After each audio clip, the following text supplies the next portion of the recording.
Hey nerds, what's up? Today, I just want to talk about some pretty books I own because as book lovers, I think we all love the art of the book. So we're just going to get right into it. And I first wanted to start with some of my favorite books that are just the regular edition of the book, the one I just bought in a bookstore, or, it wasn't a special edition, because I want to recognize when just like the regular edition of a book is beautiful. So I'm going to start with a book series that I just swear nobody's gonna know. So I really hope someone here recognizes this one. I bought these several years ago, literally because of the cover, and I ended up reading all 4 in the series, but I literally have never heard anything about them since, and that is The Tale of Shikanoko by Leanne Hearn. Look at how beautiful these 4 books are. I am just so obsessed with how they have the gold foiling on these incredibly bright and vivid covers. The pinks and purples and oranges and yellows, I just feel like in fantasy we don't get to see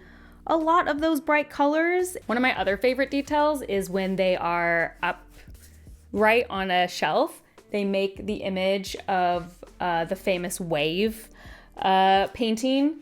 And I just love that detail, seeing that on the shelf. Hands down, this is probably one of my favorite sets of books I own, and I just bought them off the shelf at Barnes & Noble. I have to go look at what date. I think I read these in like 2014, 2015 or something. It might have been like a decade ago now, a little later. And they were good. I mean, I read all 4, so they were good enough to read all 4. I remember liking lots about it and also feeling like there was some stuff I didn't like about it. But like, I literally could not tell you a single thing about the plot anymore. But yeah, if you've heard of these, let me know. Next up, a classic, Blood in the Mist by Hope Morales. So I actually read this last year as a part of me and Leanna's library's book exchange.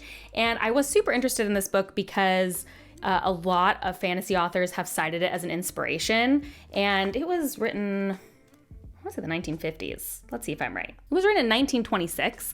So one of a classic fantasy, and I loved it. I'm trying to remember what I gave it. I think like a 4.5 or maybe even a 5. It was so charming, and I just think the cover perfectly encapsulates how charming it is.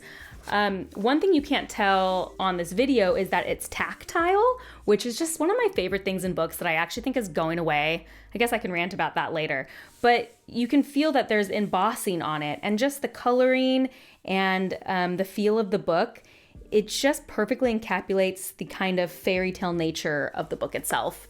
And I love it. Next up, a book I purely bought for its cover as well, which is This Is How You Lose the Time War. Now, this is the hardcover version, and I remember seeing it and just feeling so drawn in. The blue and the way that the red and the bluebird are an opposite of each other, and the title, This Is How You Lose the Time War, just one of those books that like perfectly comes together for me. Now, I did end up actually loving this book. I think it was one of my favorites of the year I read it. I gave it a 4.5. Even though I was really out of my comfort zone because I'm not really a romance person, although this is like, I think most romance readers would not be satisfied by this romance. It's definitely like different than a typical romance, which is probably why I like it, since I struggle with romance so much. But it was polarizing. People either really liked it or really didn't like it. But this was one of those ones that I bought for the cover and was totally rewarded because the insides were good. But yeah, I just think this is amazing cover design. Next up, another kind of unusual one, which is S by J.J. Abrams. I feel like, and Doug Dorst, I realized somebody else actually wrote it. He just envisioned it. I feel like this had a lot of hype when it first came out because it was a J.J. Abrams book. But I will say, it might not seem like, the most beautiful in the traditional sense, but when you go through the pages and how tactile it is, again, and just the way that you were able to interact with the book, and how it really feels like you are reading an old book, that means something to me. And so I have this just such great affection for how it looks like that old library book. So beautiful in a different sense. I do have a whole video about this book. I will just sum it up like this. Like any J.J. Abrams project, the beginning and middles are super promising and super interesting, and just doesn't quite deliver on the ending. Next up, Piranesi by Susanna Clarke. I love the hardcover version of this book. I love that, again, it has the embossing, which is disappearing. Notice how many books don't have embossing anymore. And then the black with the bronze, I just think is super appealing. Like when I got this book, it pulls me in. I will say I dislike the paperback version.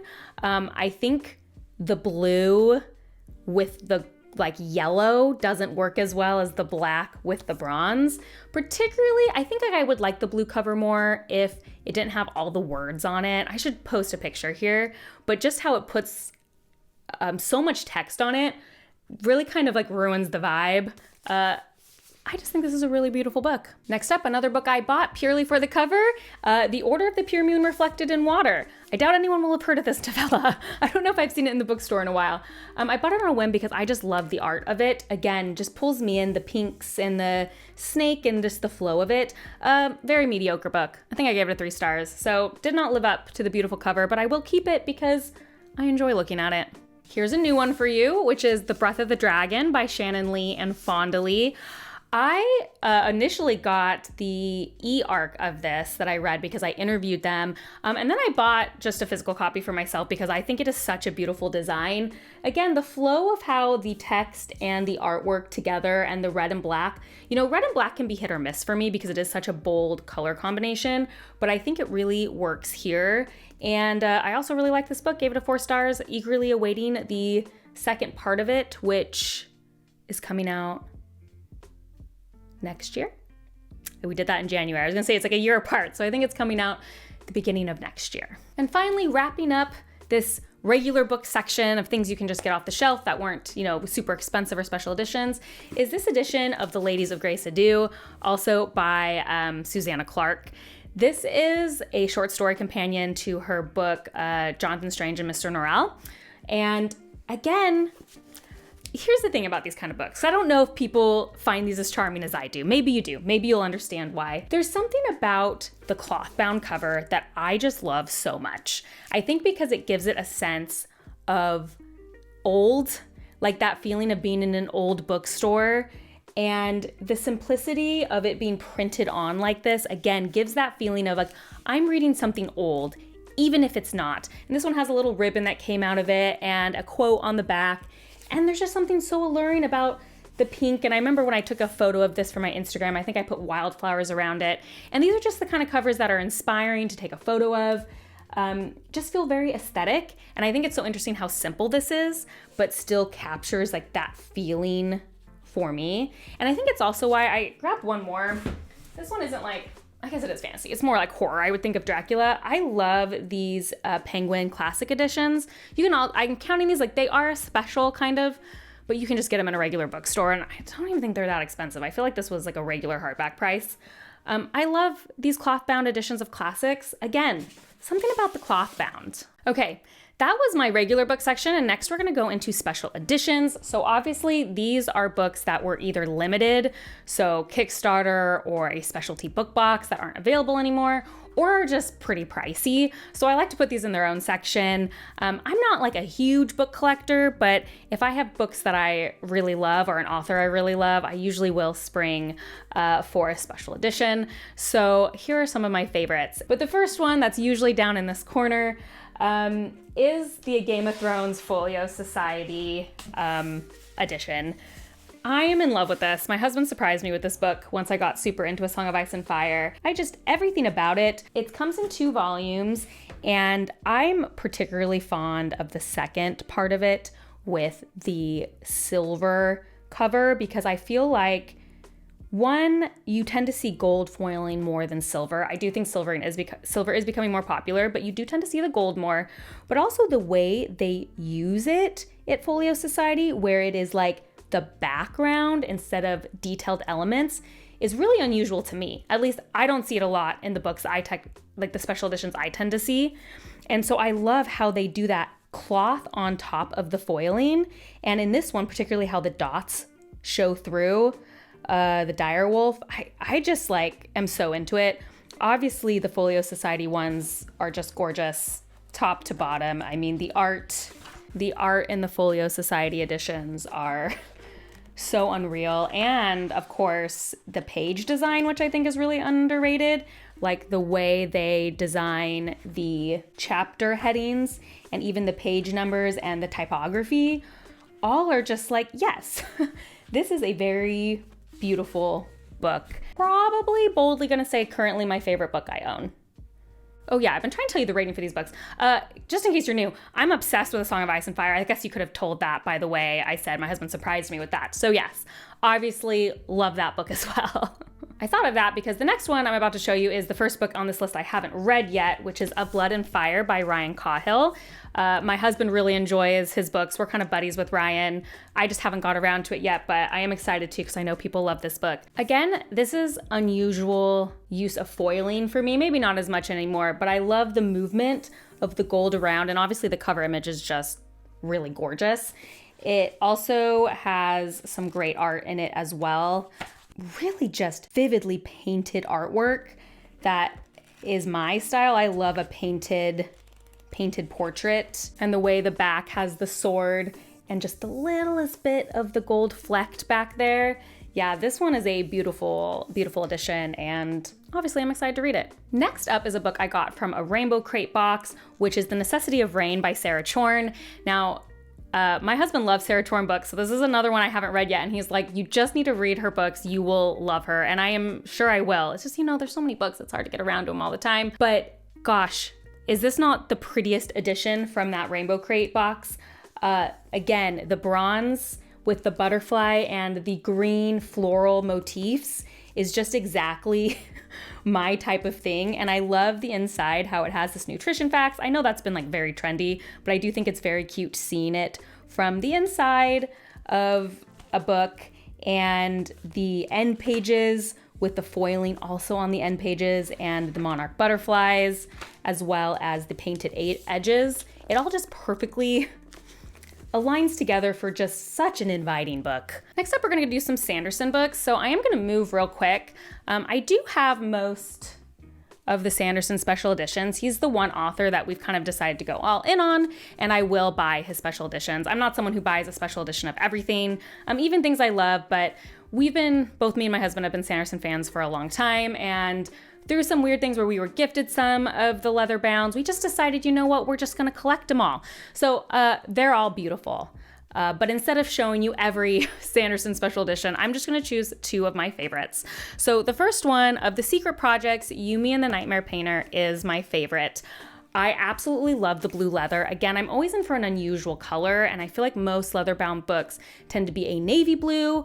There's a lot of red and a lot of black, and so this brighter blue is something I really enjoy, along with the purple and blue that are just found on the cover. I just love it, and the, again, movement of the image of them reaching for each other is definitely my favorite of the cover images, and the art inside is my favorite. It's hard. Tress's art is very beautiful as well. The painted portraits are just some of the absolute most gorgeous things I have ever seen. And even the way the chapter titles are with the blue and pink against the black and white, it's just so aesthetically pleasing. I can't handle it. And just as like a side note, I don't actually own the regular version of this. I'll put it up here, just the hardback you can get at the store. But if I did, it would have been in my first section. I have to put a limit on how many Sanderson books we own. Like, I can't buy every edition.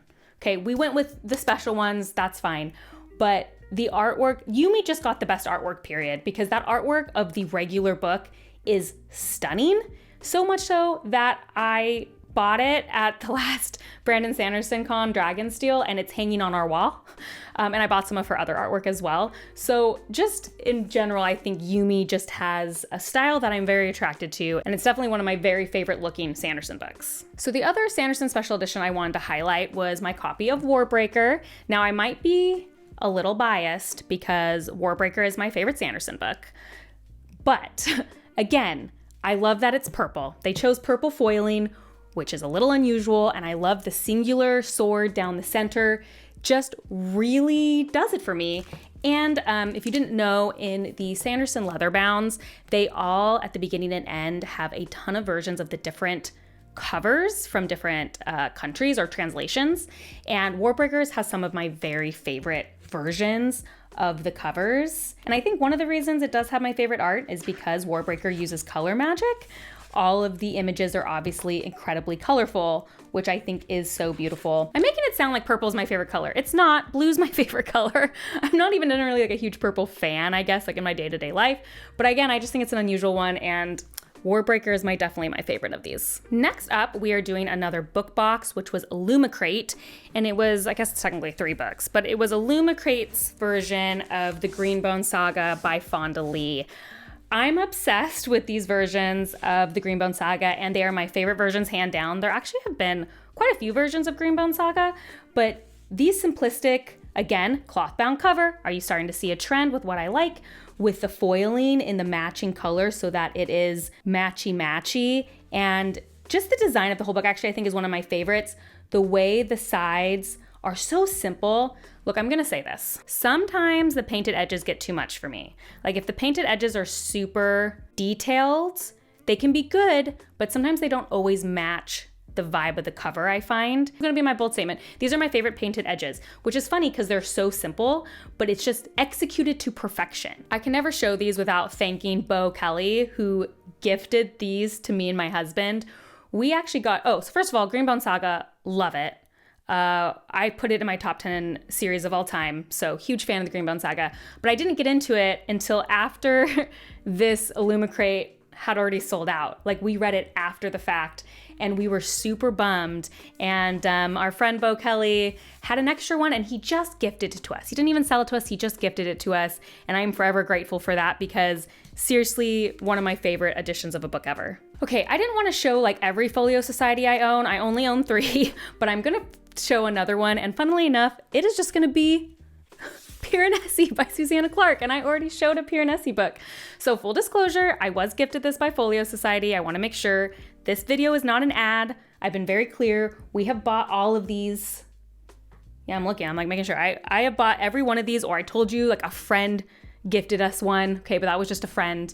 But Folio Society did send this to me because I am a known Piranesi lover. But I was tagged in this before I knew that, and I wanted to buy it before it was sent to me, so I'm putting it in this video. Piranesi is one of my favorite books of all time. I said that already, right? 10 out of 10 stars, 10 out of 5 stars. I love this Folio Edition Society. I've talked too much about it now. One of my favorite aspects of it is the way that the head is hollow and it shows through the top of the book, this slipcase. I love that detail because one, I've never owned a book like that with such a cool case. And 2, it's very evocative of themes in the book, which I think Folio Society is actually really good at, having the book evoke themes in it. Piranesi deserved a blue cover that looked like this because it is gorgeous and the art inside perfectly encapsulates the feeling I felt while reading the book. Definitely very close to how I imagined the house. So, man, Folio Society did it again for me. I will say Folio Society and I seem to see eye to eye just on what we like in a book because I do love most of their editions. Okay, we're getting close to the end here. The next one is a Broken Binding special edition. You gotta give me a second. It's a lot. I gotta go pick it up. I gotta stand for this. We'll just do one. This is my Broken Binding Dandelion Dynasty edition. So this is the Midnight edition. They actually did 2 editions. They did one that was green and pink and one that was midnight. I missed the green and pink editions, but I do love the Midnight edition. I'm actually kind of glad I got this one because I think it looks great on a shelf. And I mean, they're both beautiful. I'll be honest, they're both beautiful. This is a case where I do love the more detailed painted edges simply because they blend so well into the book. I think I like them more when they blend into the book, but the artwork is just, yeah, it's stunning. I mean, look at this. It's stunning. I love how altogether the painted edges make an image and the spines make an image. Like when you see them on the shelf, they're just so beautiful. Obviously, the Dandelion Dynasty is also in my top 10 series of all time. I'm a huge fan, which is why I got the special edition. I guess that's really what you should see here. Like, I don't usually just buy special editions willy-nilly. It's usually of a book I really love. And I want a good edition of it. And one nice thing about the Broken Binding editions, I will admit some of my special editions, I probably just more thumb through than read, like particularly the Brandon Sanderson leather bounds, not the special projects. I think those are really readable, but the leather bounds I feel like are kind of harder to read.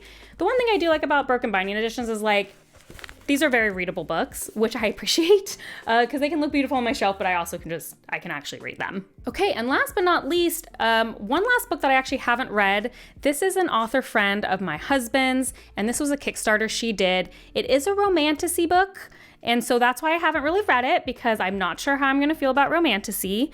But the book is gorgeous. Okay, so this is The Gilded Blood Omnibus by Rachel Renner. Do you see that holographic?